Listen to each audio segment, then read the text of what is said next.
I used to be obsessed with the film Titanic when I was younger, and I still kind of am. In the past few years, I've done quite a bit of occasional research on what happened on the actual Titanic, simply because I was fascinated with the historical facts around the sinking of the ship. I've translated this fascination into an escape room for my classroom so that my students can also learn about this important event. In this video, I will show you what I did, and hopefully it will inspire you to also get creative with your lessons. If you'd like to use this particular escape room in your own classroom, you can click on the link in the description of this video to get the materials. The main setup is rather simple. It's easiest to start by dividing your class into smaller groups. Each group will get an escape room booklet filled with puzzles. The first group to solve all the puzzles wins and gets to open a locked jar filled with sweets that I've placed on my desk. Alright, let me show you what I did.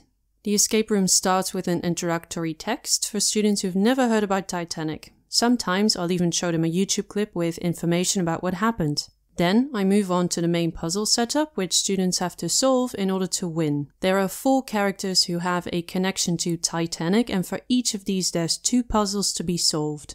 This should lead your students to a 4-digit code. The first group who gets the correct code wins. The escape room starts with Captain Smith. Part 1 of this character consists of looking up some facts about Titanic, and this little symbol means that students have to look around the classroom in which I hung up this biography of the captain and some other bits before the start of the lesson. All they need to do then is a little sum to get the first number. Part 2 of the captain's puzzles can be solved by translating this Morse message into English. The key to this Morse code can also be found somewhere in the classroom. The second character is called Elizabeth Fortune, a first-class passenger on Titanic. And a little side note, I used the names and images of people who were actually on the ship in 1912 to make the escape room somewhat more authentic. Part 1 consists of an actual riddle. You can pause the video here and see if you can figure it out, because it's quite tricky.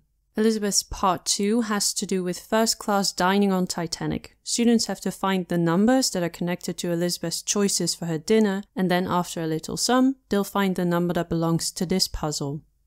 For character number 3, I chose a man named Benjamin Hart, a second-class passenger. Part 1 entails figuring out what Mr. Hart's job was. I spelled out the word builder on little sheets of paper and scattered them throughout the classroom. For part 2, students have to find the music sheet to the song Nearer My God to Thee in the classroom, and then count the amount of times that the lyrics contain the words to, be, shall, and with.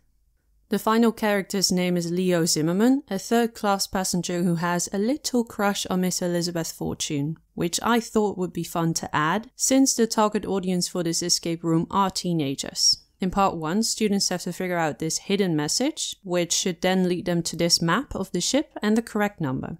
Part 2 has to do with all the extra information about Titanic, which I scattered throughout the pages of this escape room. The missing words will lead to a sum, and so to Leo's second number.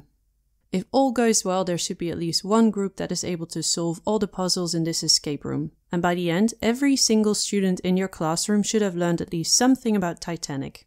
I hope this idea will bring you joy in your classroom. Don't forget that you can download my materials via the link to my Etsy shop down below. For more videos like this one, you can head over to my channel Illustrated and Explained.